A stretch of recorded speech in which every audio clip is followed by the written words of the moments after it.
கும்பராசி நேயர்களுக்கு வணக்கம். தற்போது இருக்கக்கூடிய கிரக நிலைகள் சாதகமா என்பதை இதில் பார்ப்போம். விஸ்வாவசு வருடம் ஐப்பசி மாதம் 5ஆம் நாள், பிரதமை திதி, சுவாதி நட்சத்திரம், அமிர்த யோகம். இன்று மீனராசி நேயர்களுக்கு சந்திராஷ்டமம். உங்கள் இல்லத்தில் மீனராசி நேயர்கள் இருந்தால் அவர்களிடம் வாக்குவாதங்களை தவிருங்கள். கோபமாக பேசுவதை நிறுத்துங்கள். தள்ளி இருப்பது நல்லது, அல்லது சாதகமான நல்ல வார்த்தைகளை அவர்களிடம் பேசி பழகுவது நல்லது. அடுத்து தற்போது இருக்கக்கூடிய கிரகநிலைகள்: சனி வக்ரம், ராசியில் ராகு,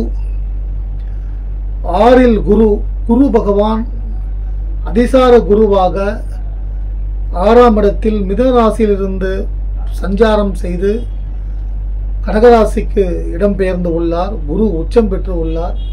குரு உச்சம் பெற்று பெறுவது கடகராசிக்கு நன்மையா? 7இல் கேது, அதாவது ராசியிலும் பாம்பு, 7ஆம் இடத்திலும் பாம்பு, குடும்பத்தில் ஒரு பாம்பு, பணி செய்யும் இடத்தில் ஒரு பாம்பு. அடுத்து சுக்கிரன், கணவன் மனைவிக்கு உண்டான கிரகம் சுக்கிரன் நீச்சம் பெற்று உள்ளார். அஷ்டமத்தில் நீச்சம் பெற்று உள்ளார். புதன், செவ்வாய், சந்திரன், சூரியன் 10ஆம் இடத்தில் ஜீவனஸ்தானத்தில். இது இப்போது இருக்கக்கூடிய கிரக நிலைகள். தலை நிமிரும் கும்பராசியா, அல்லது அவமானங்கள் வந்தே தீருமா? எப்படித்தான் நாங்கள் வாழ்வது என்பது பலருக்கு பலவிதமான கேள்விகள். சிலர்கள் கும்பராசினியர்கள் அவர்கள் சுயஜாதகம் வலிமை பெற்று சிறப்பாக வாழ்வதையும் நான் பார்த்து கொண்டிருக்கிறேன். ஒருவர் இருவர் அல்ல, நிறைய பேர்கள். ஒரு 100 பேர்கள் கஷ்டப்படுறாங்கன்னா அதில் ஒரு 30 பேர்கள் அவர்கள் சுயஜாதகத்தின் வலிமையால் மேல் நோக்கி சென்று கொண்டே இருக்கிறார்கள். எதுக்குமே பார்த்தீங்கன்னா எதிர்பாராதான் நடக்குதுன்னு சொல்லி நிறைய பேர்கள் எதிர்பார்க்கவே இல்லை சார், இப்படி என் வாழ்க்கை வீணா போகும்ட்டு. அப்படி நான் ரொம்ப கஷ்டப்படுறேன். நான் படிப்பில் நம்பர் 1, ஆனால் இந்த நேரம் பார்த்தீங்கன்னா அப்படியே எனக்கு பித்து பிடிச்ச மாதிரிக்கு என்ன செய்யுதுன்னு தெரியல. வீட்டில் ரொம்ப வருத்தப்படுறாங்க அப்பா அம்மா அப்படின்னு சொல்லக்கூடிய மாணவ மாணவிகளை பொறுத்த மட்டில் புதன் 10ஆம் இடத்தில் அமர்ந்து உள்ளார். ரொம்ப தன்னம்பிக்கை நிறைந்தவர்கள் கும்பராசினியர்கள். ஒருவருக்கு கஷ்டம் என்றால் ஓடோடி உதவக்கூடியவர்கள் கும்பராசினியர்கள். கும்ப லக்னக்காரர்களும் எடுத்துக்கொள்ளலாம். மன வலிமை கொண்டவர்கள். ஆனால் ஜென்ம சனி, 7 சனி, இந்த தருணங்களில் கிரகங்கள் தன் கடமையை செய்யும். கிரகங்கள் தன் கடமையை செய்யும் பொழுது அதிலிருந்து யாரும் தப்ப முடியாது. சிவபெருமானே அந்த 7 சனியில் அந்த சனி பிடித்து அந்த 7.5 நிமிடம் சேரில் ஒளிந்து கொண்டதாக சொல்வார்கள். அதனால் அது கடமையை செய்யும்.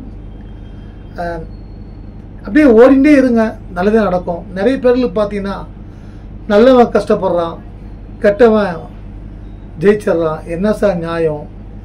கெட்டவன்லாம், அதாவது தன் உழைப்பால் உயர்ந்தவர்கள், பணம் சேர்த்தவர்கள், பணக்காரர்கள் ஆனால் அதில் சந்தோஷம். அவங்க உழைச்சாங்க, அவங்க திறமைக்கு ஏற்ற செல்வம் வந்ததுங்க. தப்பாக இருந்தெல்லாம் செய்கிறாங்க. எப்படி கொள்ளடிக்கணுமோ அப்படி கொள்ளடிக்கிறாங்க. அவங்களாம் நல்லா இருக்காங்க. நேர்மையாக முயற்சி செய்கிறேன், நான் கஷ்டப்படுறேன். அதுக்கு நீங்கள் என்ன பதில் தர போகிறீங்க? அதாவது அந்த கும்பராசினியர்கள் நான் சொன்னேன் பார்த்தீங்களா, இந்த 30% பேர் உயர்ந்து போகிறாங்கன்ட்டு, அதில் ஒருவராக இருப்பாங்க. அவங்க ஜாதகம் வலிமையாக இருக்கும், நல்ல திசையாக இருக்கும், நல்ல திசையில் பிறந்திருப்பாங்க. அதனால் அவங்களுக்கு அந்த பாதிப்பெல்லாம் இருக்காது. ஏதாவது ஒரு வகையில் உடல்நலம், வீட்டில் யாருக்கா உடம்பு சரியில்லை, சில மனக்கவலைகள் கண்டிப்பாக அதில் இருக்கும். இன்னொன்று பார்த்தீங்கன்னா, தீவிரமான மன வலிமை கொண்டு பெற்றிருப்பதால் தான் ஒருவரால் வெற்றி அடைய முடியும். நல்லவங்க நம்ம ஜெயிச்சிருவோம் என்ற நம்பிக்கையில் பின்தங்கிடுறாங்க. அந்த கெட்டவங்க சொல்கிறோம் இல்லையா, அவங்க அந்த நம்ம ஜெயிச்சே ஆகணும், இதில் இந்த எப்படியாவது இதை எடுத்தால் இதை நம்ம எதிர்காலம் நல்லாயிருக்கும் அப்படின்ட்டு அவங்க முயற்சி, அந்த தீவிர தன்மை வேண்டும் கும்பராசினியர்களுக்கு. இதுதான் கும்பராசினியர்களுக்கு ரொம்ப கஞ்சன்னு சொல்லுவாங்க, கருமின்னு சொல்லுவாங்க, ரொம்ப என்ன சொல்கிறதுனா சிக்கனம் சொல்லுவாங்க.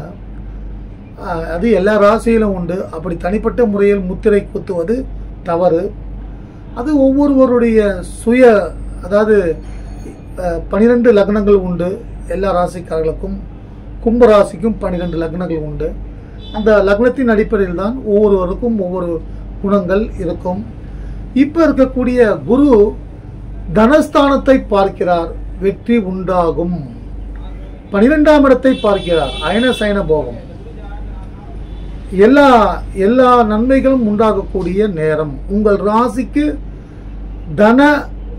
தனஸ்தானாதிபதி அவரே பார்த்தீங்கன்னா லாபஸ்தானாதிபதி குரு பகவான். 11 கூடையவனும் குடும்பஸ்தானாதிபதியும் அவர் தான். இப்போ குடும்பத்தில் இருக்க சிக்கல்லாம் மெல்ல மெல்ல மெல்ல நகரும். சார், என்னதான் நான் திட்டம் போட்டாலும் என்னுடைய தோற்று போயிடுறேன் சார். ஏதாவது சொல்லுவாங்க, திட்டம் போட்டாலும் கட்டம் சரியாக இருக்கணும் ஜாதகத்தில்ண்டு. அது மாதிரி தான் தோற்று போயிடுறேன் சார். ரொம்ப எனக்கு உடம்பு சரியாமல் போச்சு சார். நான் உயிர் பிழைக்க முடியாது சொன்னாங்க. நான் கடவுள் அருளால் மேலே வந்துட்டேன். இன்றைக்கி நான் பணம் நிறைய சம்பாதித்து கொண்டிருக்கிறேன் என்று ஒரு இளைஞர் என்னிடம் சொல்வது, என்னிடம் ஜாதகம் பார்ப்பது, வேறு மதத்தை சார்ந்த இளைஞர் கண்கூடாக பார்க்குற. அதனால் எல்லாருக்கும் கஷ்டம் மட்டும்தான் சொந்தம்னு நினைக்காதீங்க. அந்த எங்கே இருக்குது சந்தோஷம், எங்கே இருக்குது மகிழ்ச்சி, எங்கே இருக்குது பணம், அதை தேடி போங்க. கும்பராசி நேயர்கள் பார்த்தீங்கன்னா ரொம்ப கருணை குணம் கொண்டவர்கள், ஹெல்பிங், அதாவது அடுத்தவங்களுக்கு உதவி செய்யக்கூடிய மனப்பான்மை கொண்டவர்கள். அதனால் சில நேரம் பணத்தை கொடுத்து ஏமாந்துருக்கலாம். சில நேரம் பார்த்தீங்கன்னா கணவன் மனைவிக்குள்ளேயே சிக்கல் வந்திருக்கலாம், பிரச்சனைகள் வந்திருக்கலாம். வேலை செய்கிறதுல ஏகப்பட்ட பலு. ஒரு மனிதனுக்கு என்னென்ன பிரச்சனைகள் வரும்? ஒன்று, ஆரோக்கிய பிரச்சனைகள். கண்டிப்பாக கும்பராசிக்கு அந்தந்த வயதிற்கு ஏற்றார் போலோ அல்லது சின்ன வயசில் கூட உடம்பு பிரச்சனைலாம் வரும். அதுக்கு ஆஞ்சநேயர் பகவானுக்கு துளசி அர்ச்சனை செய்து வழிபடுங்கள். இன்னொன்று, போலீஸ் ஸ்டேஷன் போகக்கூடிய வாய்ப்புகள்லாம் 7 சனியில் வரும். நிறைய பேர் போயிருப்பாங்க, சில பேர் போக மாட்டாங்க. போகாதவர்களுக்கு வேற ஒரு கஷ்டம் இருக்கும். அந்த போலீஸ் ஸ்டேஷன் போகாமல் இருக்கிறதுக்கு என்ன பண்ணணும்னா, சனீஸ்வர பகவானுக்கு எல் தீபம் ஏற்றி சனிக்கிழமை என்று தீபம் ஏற்றி வழிபடுவது நல்லது. சனி ஸ்லோகம் சொல்வது நல்லது. ஓம் நீலாஞ்சன சமாபாசம் ரவி புத்திரம் யமாக்கிரஜம் சாயா மாத்தாண்டும் சர்வ சம்பூதம் தம் நமாமி சனிச்சரம் என்ற ஸ்லோகம். அது தெரியலன்னா ஓம் சனீஸ்வர பகவானே சரணம். அல்லது உணவு கொடுங்கள், இல்லாத ஏழைகளுக்கு உணவு கொடுங்கள். திருநள்ளார் ஒரு முறை சென்று வாருங்கள்.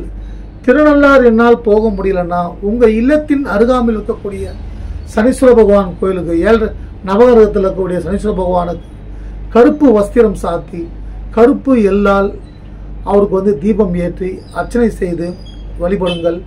நிச்சயம் சனி பகவானை சாய்வாக வணங்க வேண்டும். நேரடியாக நேரில் நின்று கும்பிடக்கூடாது. சாய்வா நின்று அவரை கும்பிட்டா அந்த தோஷம் விலகும். சனி பார்வை கொடியது, குரு பார்வை நல்லது. இப்போது 10ஆம் இடத்தில் ஜீவனஸ்தானத்தில் புதன், செவ்வாய், சூரியன், சந்திரன். இப்போ அதாவது இரும்பு வியாபாரம் செய்பவர்கள், மருத்துவர்கள் வார்த்தைகளால் அடுத்தவர்களுக்கு போதனை செய்பவர்கள், ஆசிரியர்கள், கோச், டிரைவர் இவங்க எல்லாருக்குமே நிறைய நல்ல மாற்றங்கள் ஏற்படும்.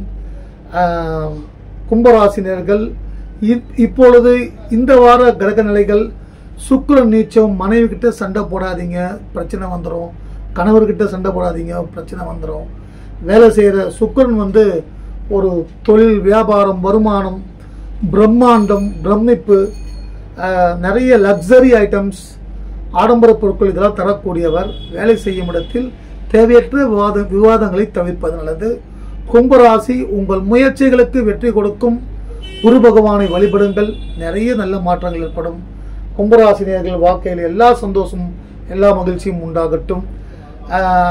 முடிவெடுக்க தெரியாமல் திணறி கொண்டு இருப்பவர்களுக்கு லக்ஷ்மி நரசிம்மர் பாதத்தை சரணடைந்து அவருக்கு அரளிப்பூ வைத்து வழிபடுங்கள். நிச்சயம் மன வலிமை கிடைக்கும். நல்ல முடிவு உங்களுக்கு உண்டாகும். கணவன் மனைவி உறவில் விவாகரத்து வரை போயிருந்தால் அவையெல்லாம் தீரக்கூடிய கடவுள் எது என்றால் முருகப்பெருமான். அடுத்து பார்த்தீங்கன்னா லட்சுமி நரசிம்மர்.